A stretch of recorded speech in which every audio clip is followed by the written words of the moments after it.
Our national lead now, Oklahoma State School Superintendent Ryan Walters, who you might know because he, in the past, mandated Bibles in every classroom and directed all school teachers to play a video of him praying for Donald Trump, allegedly had images of naked women on a TV monitor that was visible to some members of the Board of Education during a meeting last week.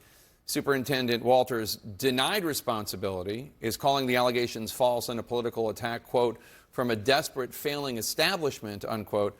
Joining us to discuss is education reporter for the Oklahoman, Murray Evans. Murray, in your article, you say that two members of the State Board of Education came to you to tell you about these claims. What exactly they tell you they saw? Well, good afternoon, Jake. What they saw kind of stretches the bounds of imagination. They told me that, the first one, Ryan Detheridge, told me that he saw images of naked women on this TV screen out of the corner of his eye and didn't really know what to do or say. And sitting right next to him was another board member named Becky Carson. And then she also saw it. And Miss Carson is a 62-year-old grandmother, and in her best grandmother and former teacher voice, loudly requested that the TV set be turned off. Both those two board members and two other board members told me that Superintendent Walters appeared flustered, got up and fumbled with the remote a little bit, did manage to turn off the television set, but then continued with the meeting like nothing had happened. This is a meeting on Zoom, I presume? Oh, this was during an executive session, so a closed session of the Oklahoma State Board of Education. Every month, the board meets, and these meetings they can be loud and raucous sometimes, heavily covered by the media. But during every meeting, there is a closed session, and during these sessions, they discuss such sensitive things as teacher licensing.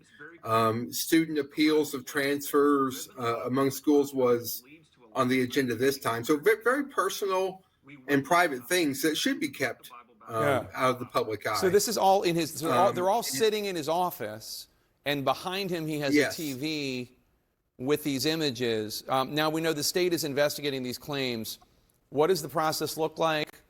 What happens if the allegations are proven true? I mean, is there any reason why these two Board of Education people would make this up? It's quite a thing to make up. It is quite a thing to make up.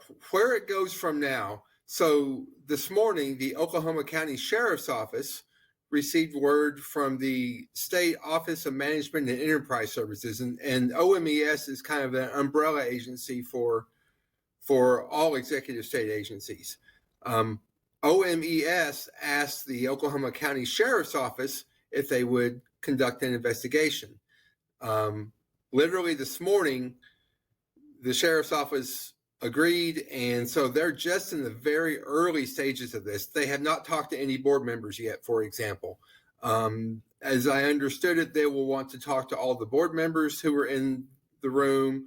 I would imagine the two attorneys who were in the room, one for the Oklahoma State Department of Education and one for the Oklahoma State Board of Education. Yeah. There was also an executive secretary in the room. I would imagine they'll want to talk to all of them, and we have no idea how long this process is going to take. I'm told if anything criminal in nature is found, then they will loop in the Oklahoma State Bureau of Investigation, which is another law enforcement agency that's separate from the Sheriff's Office. And then the OSBI, a lot of acronyms, can help with the Sheriff's Office in the investigation. It's way too early to speculate what might happen. Bizarre story. Murray Evans of the Oklahoman, thanks so much for your time. Appreciate it. Thank you, Jake.